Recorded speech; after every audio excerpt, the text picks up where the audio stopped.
Le sacrement de l'ordre, ce sacrement qui fait les évêques, les prêtres et les diacres, est central, puisque sans ce sacrement, les autres sacrements ne peuvent pas être donnés. Le Seigneur Jésus nous dit dans l'Évangile « Je suis avec vous tous les jours jusqu'à la fin des temps ». Et la présence de Jésus près de nous s'opère de façon particulière grâce au sacrement. Et nous voyons quel est l'enjeu du sacrement de l'ordre. Si ce sacrement n'existait pas, nous ne pourrions pas être pardonnés de nos péchés, nous ne pourrions pas recevoir Jésus à la messe. Aussi nous comprenons l'enjeu de défendre ce sacrement, puisque Satan l'attaque très souvent. Il sait bien qu'en détruisant ce sacrement, d'une façon ou d'une autre, eh bien, l'œuvre de Dieu serait détruite. Mais Dieu est plus fort, heureusement. Jésus veut que les prêtres, les évêques, les diacres travaillent pour la gloire de Dieu et le salut des âmes, qu'ils agissent à la manière du Christ. Durant cet enseignement, nous verrons tout d'abord la définition du sacrement de l'ordre, puis nous étudierons ce sacrement dans la Bible. Ensuite, nous verrons ces 3 degrés, évêques, prêtres et diacres. Après, nous verrons la célébration de ce sacrement, puis nous verrons qui peut recevoir ce sacrement.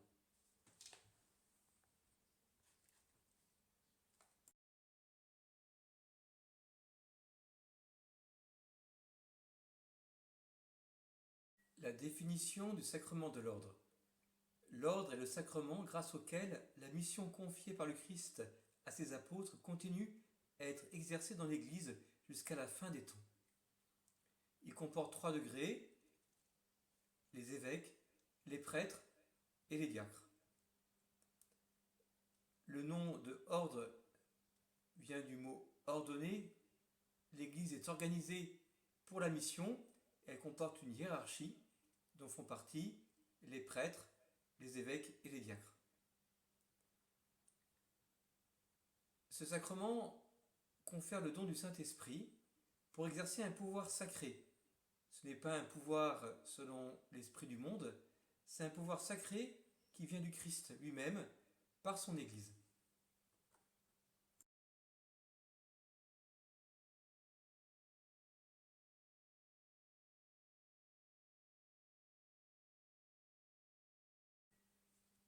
Le sacrement de l'ordre dans la Bible, tout d'abord dans l'Ancien Testament. Dans l'Ancien Testament, une tribu particulière, la tribu de Lévi, est mise à part pour le service de Dieu, pour le service liturgique. Cette tribu n'a pas de territoire précis en Israël, parce que c'est le Seigneur lui-même qui est son héritage. Nous pouvons le lire au livre de Josué, au chapitre 13, verset 33. Parmi cette tribu de Lévi, il y a une famille particulière. Ce sont les descendants d'Aaron. Aaron étant le frère de Moïse. Les descendants d'Aaron sont prêtres, sont là pour annoncer la parole de Dieu et offrir des prières et des sacrifices pour rétablir les membres du peuple d'Israël en communion avec Dieu. Toutefois, ce sacerdoce des descendants d'Aaron reste impuissant pour le salut. Seul le Christ pouvait sauver le monde. Mais ce sacerdoce est une annonce du sacerdoce du Christ, qui est le seul grand prêtre. J'en parlerai dans quelques instants. Dans l'Ancien Testament, il y a un prêtre tout à fait particulier, qui n'est pas de la descendance d'Aaron. C'est un prêtre qui vit au temps d'Abraham. On parle de lui dans le livre de la Genèse, au chapitre 14, verset 18. Il s'agit de Melchisédek. Dans la première prière eucharistique, on parle de ce nom. Et Melchisédek est prêtre du Dieu très haut. Il va offrir un sacrifice, il va offrir du pain et du vin. Et il annonce déjà, par avance, des centaines d'années auparavant, il annonce déjà Jésus. Et c'est ce que dit l'auteur de la lettre aux Hébreux. Saint Paul parle de ce sacerdoce qui est mystérieux, de Melchisédek, qui annonce ce sacerdoce de Jésus qui est encore plus mystérieux, puisque Jésus ne descend pas d'Aaron, mais il vient du ciel pour sauver le monde.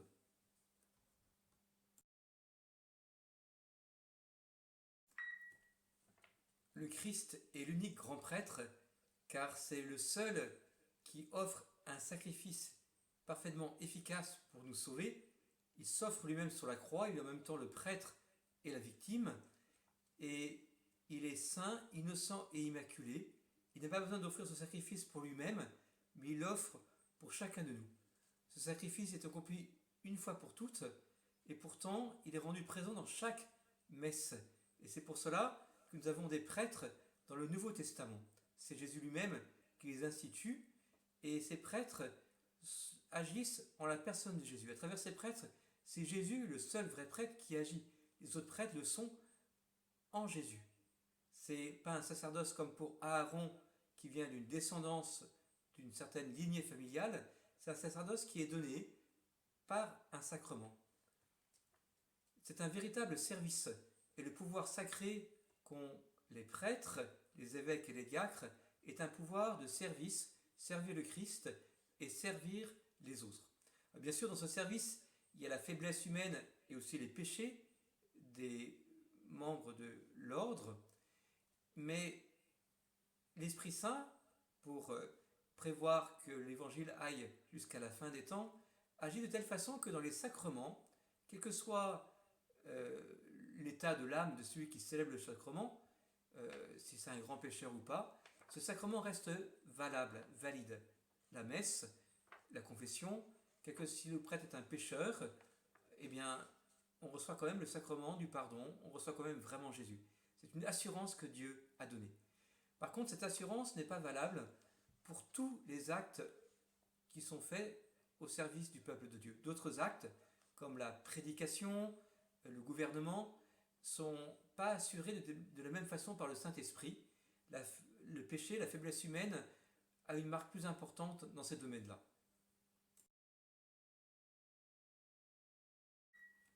Il y a aussi un autre sacerdoce. Par exemple, dans le livre de l'Apocalypse, au chapitre 14, il est dit ceci. Jésus-Christ nous a lavés de nos péchés dans son sang. Il nous a fait rois et prêtres pour Dieu son Père. Alors ici, nous avons un sacerdoce qui concerne tous les baptisés. Ce n'est pas un degré supplémentaire, il y aurait les évêques, les prêtres et les diacres, et le sacerdoce des baptisés qui serait un autre degré, non. C'est un autre sacerdoce, c'est une autre nature. Une autre nature. Les prêtres et les évêques ont un sacerdoce qui est extérieur, visible. Ils offrent le sacrifice du Christ pour la sanctification, pour le bien spirituel des personnes. Ils ont le pouvoir de consacrer le pain et le vin pour qu'ils deviennent le corps et le sang de Jésus. Alors que les baptisés ont un sacerdoce qui est intérieur et ils n'ont pas à célébrer la messe, ils participent à la messe, mais ils ont à s'offrir eux-mêmes, comme le dit saint Paul, offrir leurs bonnes actions pour la gloire de Dieu. Et ainsi, en faisant cela, ils sont prêtres, mais pas prêtres au sens prêtres ordonnés, ils sont prêtres en tant que baptisés, ils offrent des sacrifices spirituels, invisibles, pour la gloire de Dieu et le salut du monde. Les bonnes actions, les prières, tout cela eh bien, est une offrande sacerdotale, mais qui n'est pas de la même nature que le prêtre qui va célébrer la messe.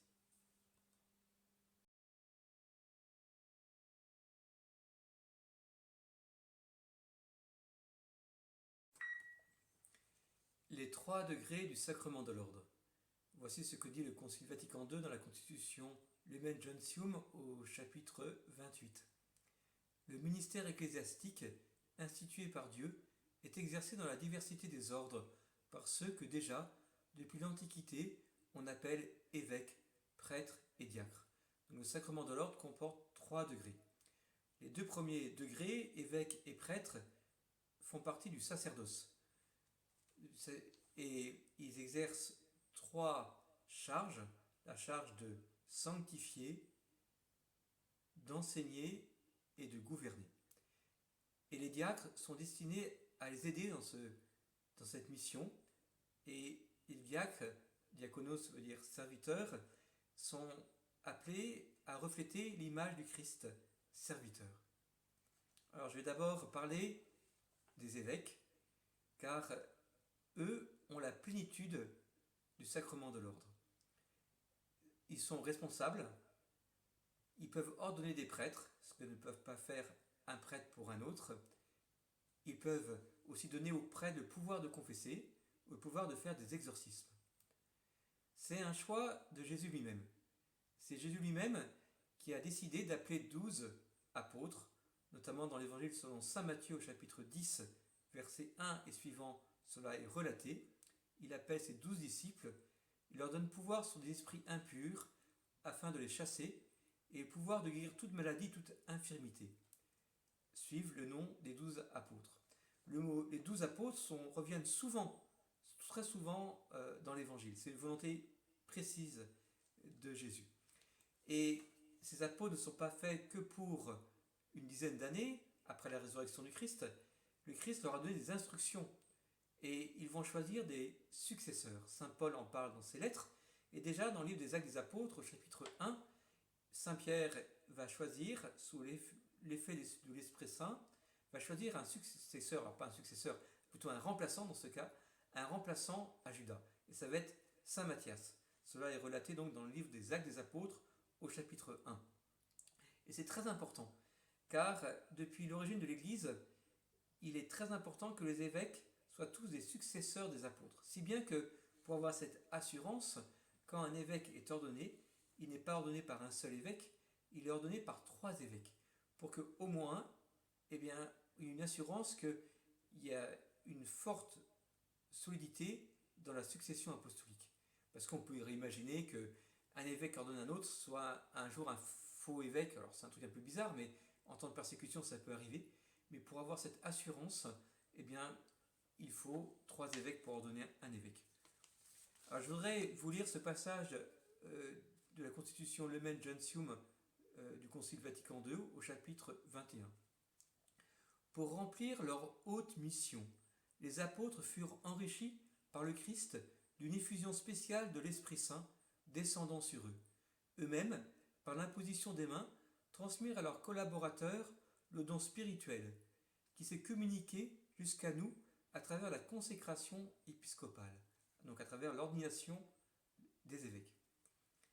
Le pape est un évêque et il est successeur de Pierre, il a un charisme spécial. Être pape n'est pas un sacrement spécial, il est évêque au même titre sacramentel que les autres évêques, mais il reçoit un charisme spécial des successeurs de Pierre qui lui donne une grâce particulière pour transmettre la tradition de l'Église, pour pouvoir interpréter la Sainte Écriture dans la continuité de ses prédécesseurs, et puis aussi un pouvoir de juridiction sur l'Église entière, alors que les autres évêques, sauf ceux qui sont à la curie romaine, mais les autres évêques ont un pouvoir de juridiction sur un diocèse, une communauté particulière. Alors le prêtre, lui, est collaborateur des évêques. Donc le Seigneur Jésus institue 12 apôtres, et ces apôtres ont des collaborateurs qui sont les prêtres.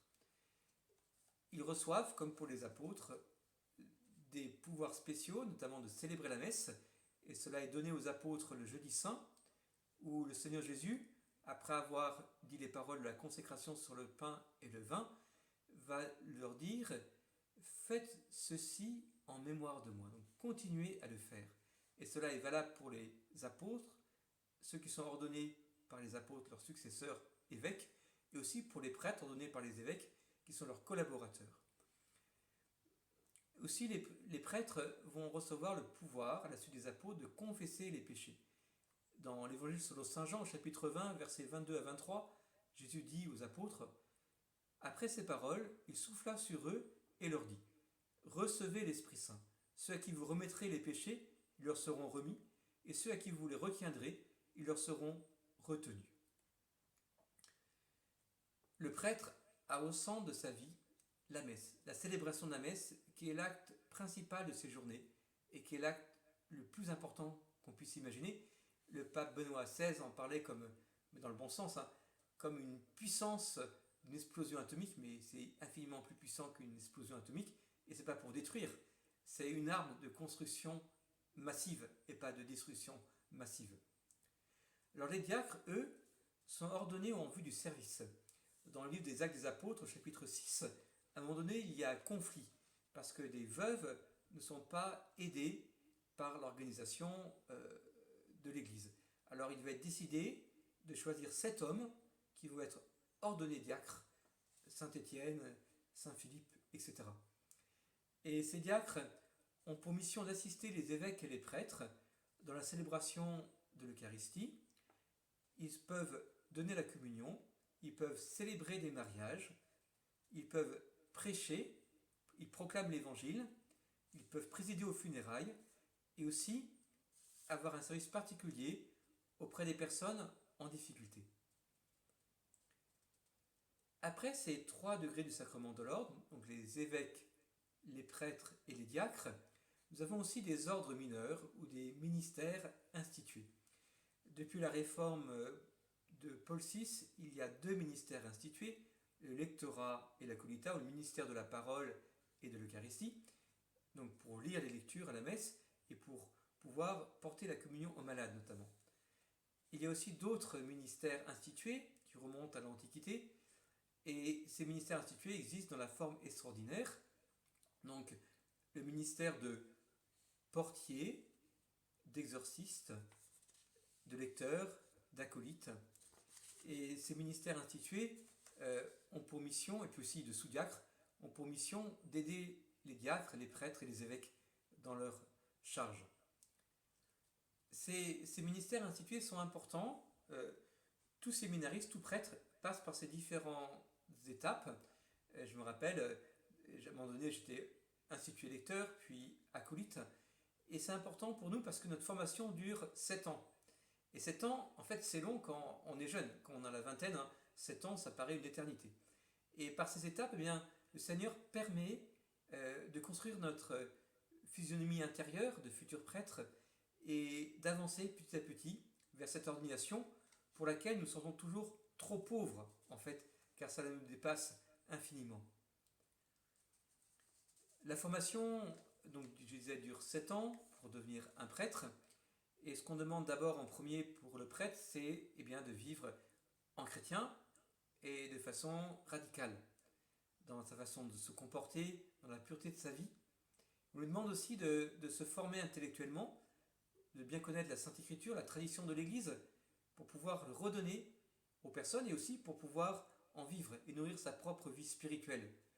On lui demande d'avoir une vie d'union à Dieu, car être prêtre sans être uni à Dieu, ce serait vraiment une coquille vide. Mais si le prêtre est uni à Dieu par la prière du bréviaire, qui dure quand même plusieurs minutes par jour, c'est pas rien le bréviaire, ça prend une partie de la journée et c'est une joie, et bien le prêtre se nourrit des psaumes, s'unit à Dieu et prie pour l'Église. Enfin, comme je disais tout à l'heure, on est toujours trop pauvre pour être prêtre, et c'est un sacrement qui fait que le futur prêtre devient prêtre de Jésus.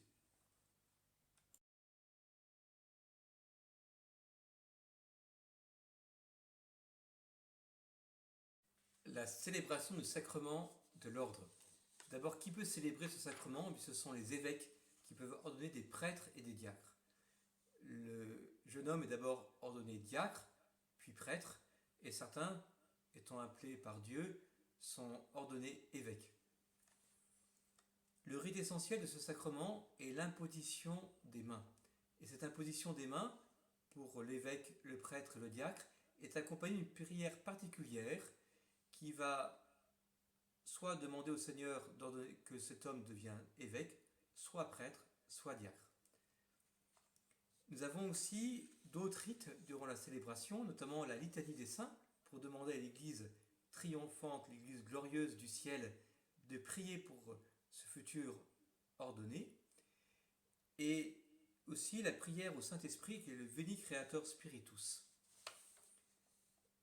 L'évêque et le prêtre reçoivent une onction de Saint-Crème, l'évêque sur la tête et le prêtre sur les mains. C'est signe de l'onction spéciale du Saint-Esprit pour rendre fécond leur ministère. L'évêque va recevoir l'évangile posé sur sa tête, il va recevoir un anneau qui est le signe de sa fidélité à l'Église, il va recevoir une mitre et une crosse qui rappellent les vêtements du grand prêtre, et la crosse le bâton du berger qui va chercher la brebis perdue. Le prêtre, lui, reçoit une patène, c'est-à-dire cet objet sacré où est posé le corps du Christ, et un calice pour signifier qu'il va célébrer la messe. Et le diacre va recevoir l'évangile. On va lui remettre dans les mains l'évangile pour signifier qu'il va prêcher l'évangile du Christ. Alors, les effets du sacrement de l'ordre, tout d'abord, sont un caractère indélébile. Comme pour le baptême, la confirmation, ce sacrement ne peut pas être réitéré. Il est éternel. On n'est pas ordonné diacre plusieurs fois, on n'est pas ordonné prêtre plusieurs fois, ou évêque plusieurs fois. On n'est pas ordonné diacre, prêtre ou évêque pour un temps simplement particulier, c'est pour toujours. Il y a une grâce du Saint-Esprit qui est donnée pour configurer la personne au Christ et pour en faire un serviteur du Père. Le curé d'Ars disait ceci: c'est le prêtre qui continue l'œuvre de rédemption sur la terre, l'œuvre de salut sur la terre. Si on comprenait bien le prêtre sur la terre, on mourrait non pas de frayeur, mais d'amour. Voilà, on remercierait Dieu pour ce don des prêtres qui est fait en fait pour le salut des âmes. Et il continue en disant: le sacerdoce, c'est l'amour du cœur de Jésus. C'est l'amour du cœur de Jésus pour nous, car le prêtre est chargé de transmettre l'amour du cœur de Jésus pour les fidèles, et aussi d'évangéliser ceux qui ne sont pas encore des fidèles du Christ. Et puis c'est aussi l'amour du cœur de Jésus pour le prêtre, car c'est un don immense de recevoir ce sacrement. Dans le livre dans la lettre à Timothée, saint Paul demande à Timothée de ressusciter la grâce de Dieu qui est en lui qui a été mis en lui par l'imposition des mains. Car Dieu n'a pas donné un esprit de crainte, mais un esprit de force, d'amour et de sagesse. Cette ordination, comme pour le baptême, est une grâce qui continue dans la vie du prêtre. Il peut s'appuyer sur cette grâce pour exercer son service.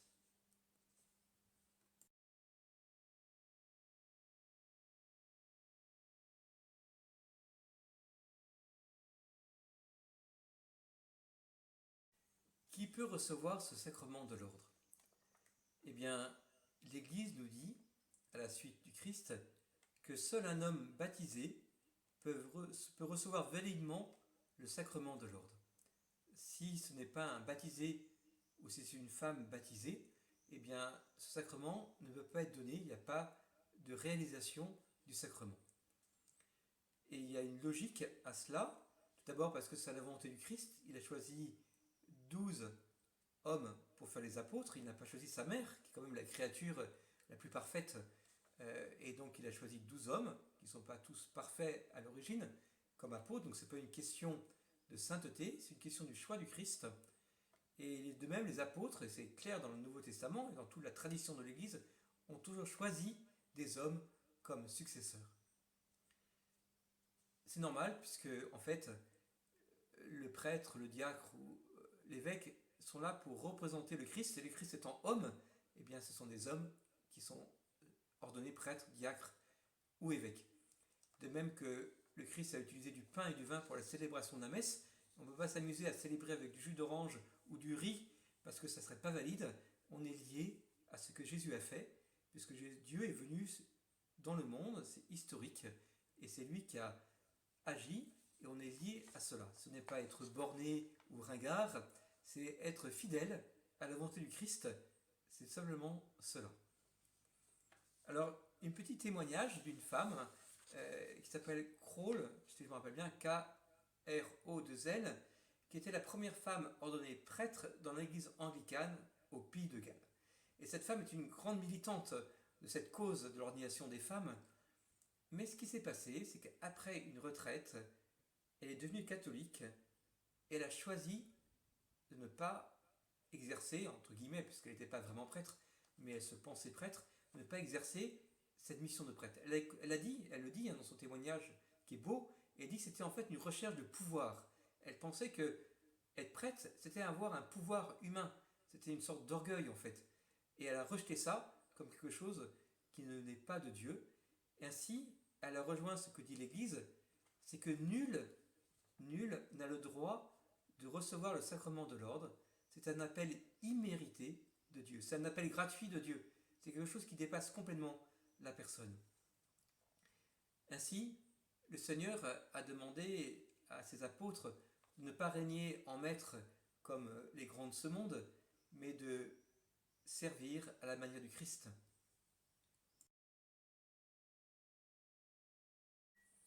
Et donc on ne se donne pas à soi-même l'appel à devenir prêtre, on n'a pas un droit à devenir prêtre. On y est appelé, et le Seigneur y appelle par un désir profond qui habite le cœur du jeune, un désir de se consacrer totalement à Dieu dans le célibat pour le royaume. Ainsi, dans un très beau livre récent, le pape Benoît XVI explique que dans l'Ancien Testament, déjà, la tribu de Lévi, qui était consacrée au service de la liturgie du temple, cette tribu n'avait pas d'héritage parmi la nation d'Israël, mais c'était le Seigneur qui était son héritage. Elle n'avait pas un territoire particulier, mais le Seigneur lui-même est son héritage. Et cela annonçait que pour un prêtre du Nouveau Testament, il appartient totalement à Dieu. Son trésor, son bien, c'est Dieu. Il ne fonde pas de famille, il ne fait pas de carrière, il ne cherche pas une augmentation de salaire, toutes ces choses qui sont légitimes par ailleurs, mais c'est Dieu qui est son trésor.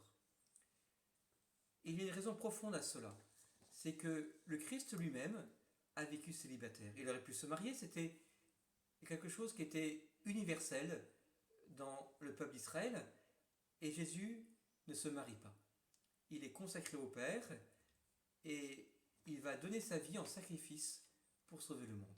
Il dit « Ceci est mon corps livré pour vous ». Et le prêtre, quand il célèbre la messe, quand il dit « Ceci est mon corps », ou « Ceci est la coupe de mon sang », eh bien, il le dit, parce que c'est Jésus qui le dit à travers lui, mais il ne peut pas le dire comme quelque chose d'extérieur. Il va dire ces phrases-là comme quelque chose qu'il est appelé aussi à vivre. Et c'est ainsi qu'il est logique que le prêtre du Nouveau Testament vive à la manière du Christ dans sa vie, en se donnant totalement à Dieu, notamment par le célibat consacré, et en se donnant ainsi à l'Église. Voilà ce que dit le Concile Vatican II dans la constitution de le décret sur la vie des prêtres, Presbyterum Ordinis, au numéro 16. Le célibat est le signe de cette vie nouvelle, au service de laquelle le ministre de l'Église est consacré, accepté d'un cœur joyeux. Il annonce de façon rayonnante le règne de Dieu.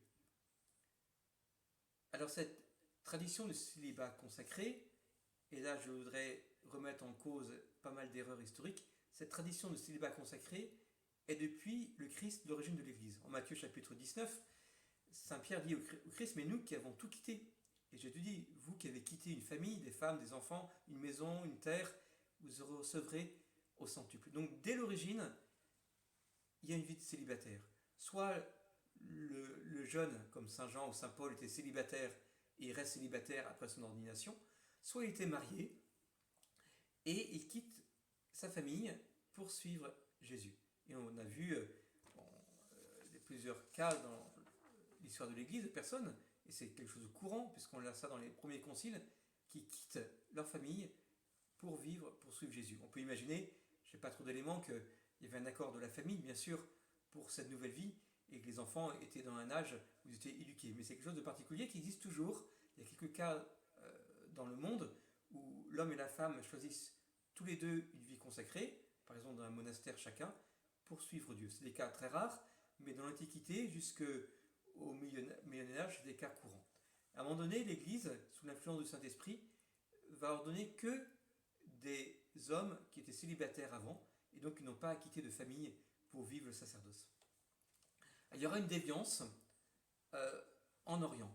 En Orient, autour de l'an 692, un empereur, pas un pape, pas un évêque, pas un patriarche, mais un empereur, va demander, parce que l'empereur avait un grand pouvoir à Constantinople sur l'Église, va demander que les hommes qui sont ordonnés prêtres ne quittent plus leur famille, ou ceux qui sont ordonnés diacres, ou voilà, évêques non, ça n'a pas changé. Mais les diacres et les prêtres, à cause de cet empereur, ne devaient plus quitter leur famille pour être consacré à Dieu. Et cette une déviance, voilà, c'est un risque de l'Église, hein, que dans certaines parties de l'Église, eh bien, l'esprit du monde, dans des choses qui sont légitimes par ailleurs, viennent déformer la fraîcheur évangélique du départ. Alors c'est très important, c'est très très important. Pourquoi ? Parce que pour avoir des prêtres, l'Église ne peut pas choisir faire une sorte de campagne de recrutement où elle proposerait un salaire, des choses bien par ailleurs, hein, une carrière, voilà, mirobolante. L'Église, pour ça, le seul moyen qu'elle ait, c'est de se confier à Dieu. Prier le maître de la moisson pour envoyer des ouvriers à sa moisson, nous dit Jésus. Et le grand danger de l'Église, c'est pas le manque de prêtres, c'est le manque de foi.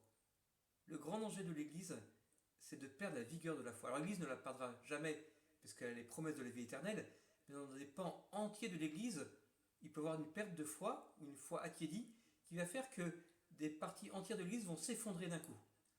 Et on a eu l'histoire récente dans plusieurs pays occidentaux qui l'a montré. Et donc, le problème de l'Église, c'est pas le manque de prêtres, en fait, c'est le manque de chrétiens, le manque de jeunes. Et là où il y a des jeunes, une ferveur et une vie chrétienne profonde, eh bien, il y a des vocations. Il y a des vocations. Alors, on a des preuves statistiques, c'est pas des choses de l'ordre de l'utopie. Quand Jean-Paul II est arrivé comme pape en 1978, l'Église catholique avait un nombre de séminaristes au niveau mondial catastrophique. Je crois que c'était 60 000. Et il y avait un effondrement du nombre de prêtres. Voilà, c'était la catastrophe. Quand il a quitté, quand il est mort en fait, eh bien, le nombre avait doublé au niveau mondial. 116 000, j'ai plus les chiffres exacts au millier près, mais c'est plus de 110 000 séminaristes. Et donc, ça correspond à un séminariste pour 4 prêtres, car il y a plus de 400 000 prêtres dans le monde. Donc, un séminariste pour 4 prêtres, ça signifie une croissance importante du nombre de prêtres dans les années à venir. Alors, ce n'est pas le cas simplement au niveau mondial, global. Il y a aussi des lieux en France où c'est le cas. Pas loin d'ici, où je suis, il y a le plus grand séminaire de France, plus de 100 séminaristes, qui est en croissance quasi pas exponentielle, mais pas loin. Et ça montre qu'il y a des vocations, il y a des jeunes. Pour ma part, de mon petit hublot, depuis que je suis prêtre, 20 ans, dans les différentes paroisses où j'ai été, j'étais témoin d'une dizaine de jeunes qui ont fait le choix de rentrer au séminaire. Donc voilà, ça existe, les vocations. Donc, mais il faut prier pour ça. Alors les vocations, quels sont les critères pour savoir si on est appelé ?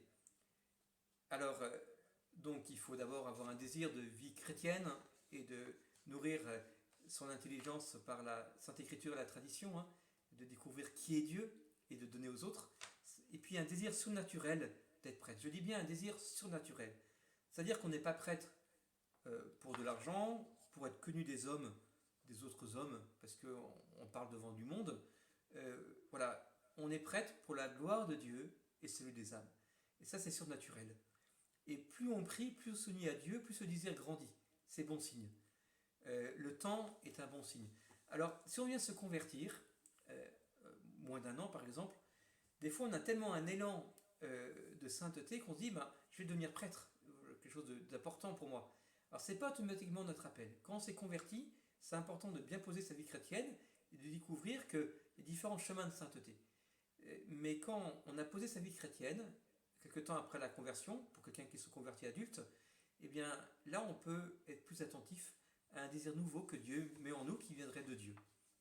Donc il y a 1 milliard et quelques de baptisés catholiques, il y a 400 000 prêtres, donc vous voyez 400 000 sur 1 milliard, ce n'est pas la majorité, mais c'est une partie importante des jeunes hommes qui sont appelés à devenir prêtres. Et c'est un bel appel.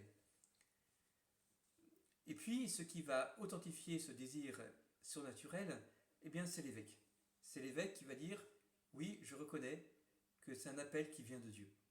Alors, quand on est enfant, car on peut être appelé très jeune, comme enfant, eh bien, quand on entend cet appel dans son intérieur, alors ça peut être une voix parfois, mais parfois c'est un désir, il n'y a pas de voix particulière ou de signe particulier de la part de Dieu, où on a vu un prêtre célébrer la messe, par exemple, et on voudrait faire pareil, eh bien, on peut en parler à un prêtre dans le cadre de la confession pour qu'il nous donne quelques conseils. Il est important d'avoir une vie de prière avec Dieu, d'avoir de chercher à avoir une vie qui soit vraiment chrétienne, une belle vie chrétienne, une vie pure, unis à Dieu, et puis de travailler à l'école, d'être sérieux, voilà, pour développer ses capacités humaines, aussi de faire du sport, bien sûr, pour développer ses capacités humaines, pour un jour, si c'est notre appel de devenir prêtre, eh bien, de pouvoir se donner à Dieu avec tout ce que nous sommes. Alors, le discernement est progressif. Parfois, il y a des jeunes qui sont bloqués en disant, voilà, si je ne suis pas sûr à 100% d'être appelé prêtre, d'être appelé à être prêtre, peut-être que oui, je pense que c'est ça, mais si je fais un pas, je n'ai pas la certitude, donc je vais être coincé, donc je vais attendre d'avoir la certitude pour faire le premier pas. Alors ça, c'est une erreur, car c'est pas de 0 à 1 qu'on passe, c'est progressif. D'abord, on en parle avec un prêtre, on réfléchit, on peut lire un livre sur ce que c'est un prêtre, pour voir si ça correspond vraiment à ce désir que nous avons. Et puis on peut faire un week-end, on va faire une sorte de petite retraite sur ce thème du sacerdoce. Et si ce week-end est positif, si on trouve que c'est quelque chose de bien, on peut faire, s'il existe cela, un petit parcours de plusieurs week-ends qui va approfondir ce qu'est la vocation du prêtre. Et si au bout de ce parcours, alors on continue nos études, notre travail, c'est secret par rapport à l'entourage, si au bout de ce parcours, ça nous semble être cela, on peut faire un premier pas, qui est une année spéciale, qu'on appelle le propédeutique.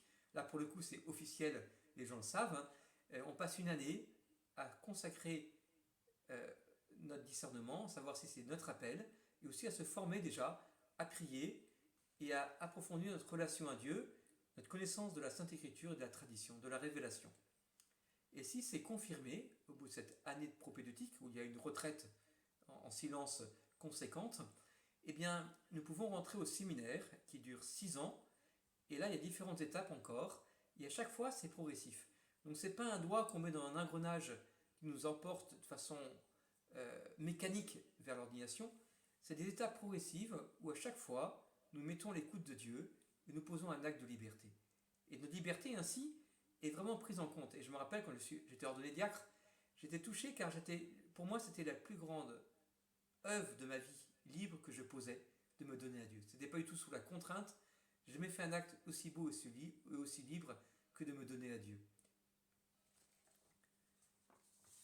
Alors c'est le Concile de Trente qui dit ça dans son catéchisme, il dit des choses importantes. Il dit, parfois, il y a des personnes qui veulent devenir prêtres pour des raisons qui ne sont pas bonnes. Alors, pour de l'argent, etc.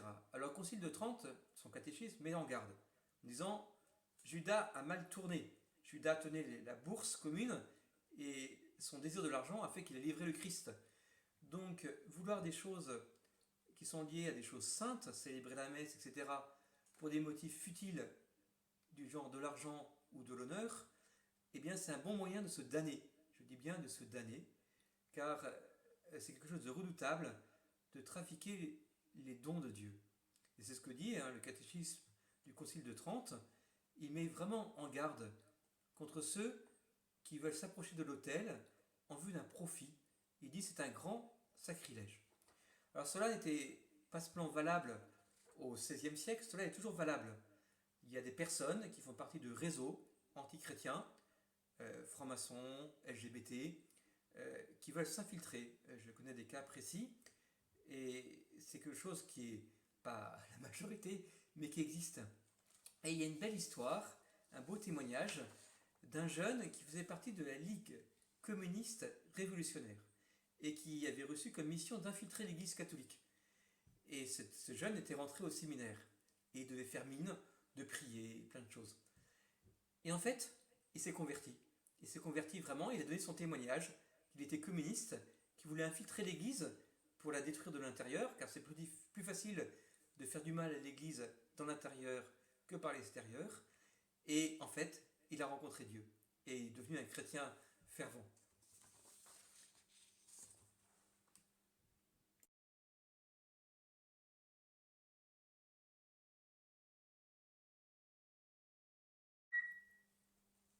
Et les prêtres sont comme les ambassadeurs de Dieu. Ils sont appelés à nous aider à aller au ciel. Un jour, un enfant explique au saint curé d'Ars où est le chemin pour aller à Ars, puisque le curé d'Ars venait pour prendre sa nouvelle mission à Ars. Et le curé d'Ars lui dit, tu m'as montré le chemin d'Ars, je te montrerai le chemin du ciel. Ainsi, il n'y a pas de fonction plus noble et plus haute que le sacerdoce. En fait, c'est tenir sur terre la place de Dieu lui-même. C'est vraiment immense. Ça dépasse tout ce qu'on peut imaginer. Et accueillir cette vérité qui nous dépasse, eh bien, nous protège de chercher d'autres buts médiocres, du genre la carrière, de devenir un petit chef, de chercher de l'argent. Il y a des cas, encore maintenant. C'est rare en France parce qu'il n'y a pas d'accord avec l'État sur ces questions-là. Et donc, dans un sens, le prêtre n'est pas très riche, heureusement. Mais il y a des cas. Eh bien, le Seigneur appelle à beaucoup plus que cela. Pas des petites choses toutes simples, humaines, qu'il demande à un homme qu'il appelle à être prêtre. Il demande à quelque chose d'immense. C'est pour cela que nous tous, prêtres, consacrés, baptisés, nous sommes appelés à prier pour avoir des prêtres et pour les prêtres actuellement. C'est tellement important, la prière des autres. Et voilà cette belle prière adressée à Notre-Dame du sacerdoce. Je vais la lire et la prier. Vierge Marie, Mère du Christ, Mère des prêtres du monde entier, vous aimez tout particulièrement les prêtres parce qu'ils sont les images vivantes de votre Fils unique. Vous avez aidé Jésus par toute votre vie terrestre et vous l'aidez encore au ciel. Nous vous en supplions. Priez pour les prêtres. Priez le Père des cieux pour qu'il envoie des ouvriers à sa moisson. Priez pour que nous ayons toujours des prêtres qui nous donnent les sacrements, nous expliquent l'évangile du Christ et nous enseignent à devenir de vrais enfants de Dieu.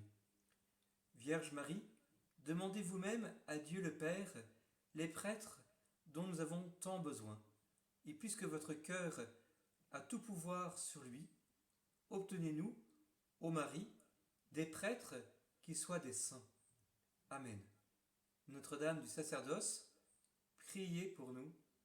Saint Jean-Marie Vianney, priez pour nous.